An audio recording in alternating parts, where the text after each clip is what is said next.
superhero vehicle of all time is Batman's Batmobile. Faster than a racing car and better equipped than a tank, numerous versions of Batmobiles have served the Dark Knight detective for over 70 years. Perhaps the most iconic of all these cars debuted on ABC TV January 12, 1966. Although a mid-season replacement show, Batman, starring Adam West and Burt Ward, was an immediate hit. The show was a pop culture phenomena. Batmania swept the nation. The show ran for 3 years in primetime and achieved cult status in syndication. Well, now you can actually own your very own Batmobile, courtesy of Mark Raycop and his Fiberglass freaks, who have the official license from DC Comics to reproduce this iconic automobile. Fantastic Forum visited Mark in his Logansport, Indiana headquarters. Let's take a look. This is how it all begins, with a fiberglass car body that we mount to a 1970s Lincoln Town Car. The fiberglass car body comes out of a 22-piece mold, and we assemble the entire body here at the shop.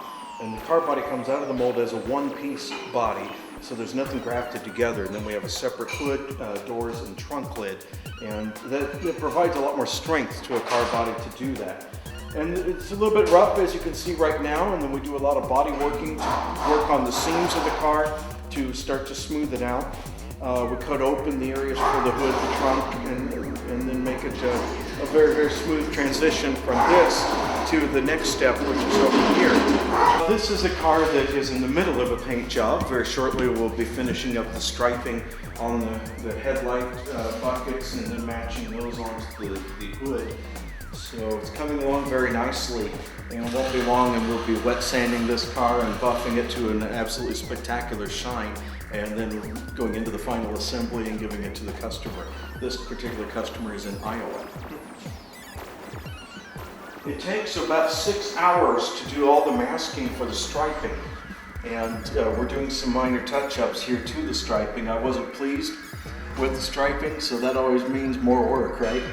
But the striping takes about 6 hours to mask the entire car. And I usually do that starting at about 11 o'clock at night, so that way when the painters come back in the next morning, it's all prepped and ready to go.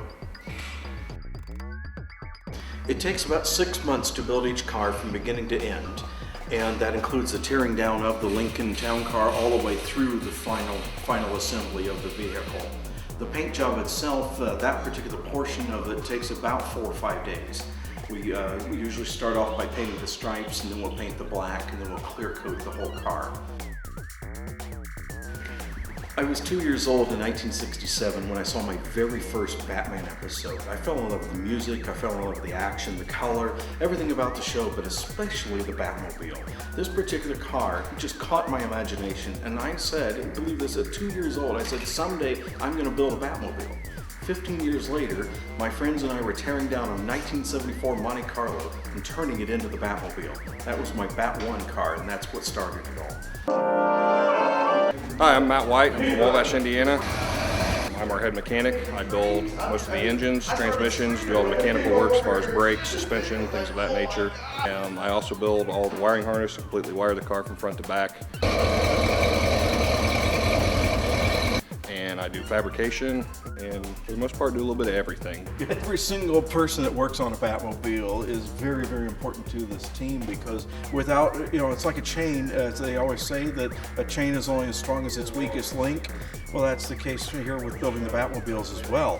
So we need every single person to do their work and to pull their own weight to make it all happen. And we have an absolutely outstanding team, and it's been great to work with them, and we make these absolutely magnificent cars. And without that team, without every single person, we wouldn't be able to do it. Here's one of our latest gadgets. This is a prototype. This is a working, blinking, beeping Bluetooth bat phone. And it actually does work. It'll receive a signal.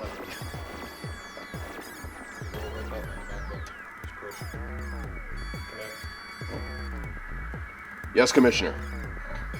We have a remote back computer switch over here on compartment number 5. Did you know that Batman had the first wireless computer? He really did. Batman had the first wireless computer with the remote back computer switch. You remember that Batman reaches into the rear package tray and presses a button, and then the trunk raised automatically? Guess how they did that? Here's a lot of fun. On Batman, see, they didn't have electric actuators like we have today. Instead, they welded a couple of rods onto the hinges, and they had wires. They drilled holes through the floor pan of the car, and 2 stagehands are off to the sides of the Batmobile, pulling it to raise that trunk lid and make it look like that it was a powered trunk lid. We can do that for real now with our electric actuators. There are only 2 features that pretty much don't work just like on the original car. No, the bat turn lever does not turn the car around 180 degrees. And no, the T-arm accelerator lever that's in between on the center console, in between the passenger and the driver, it does not make the car go 300 miles an hour. Outside of that, all the rest of the features and gadgets do work.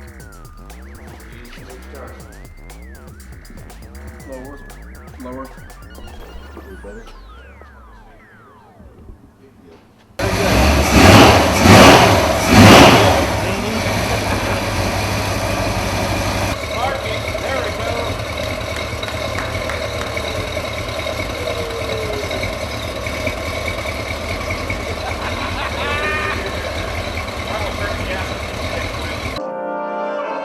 It's an absolute blast to have the Batmobile going through the drive-thru at McDonald's because everybody comes to the side windows there and they're just plastering their faces against the glass to see the car.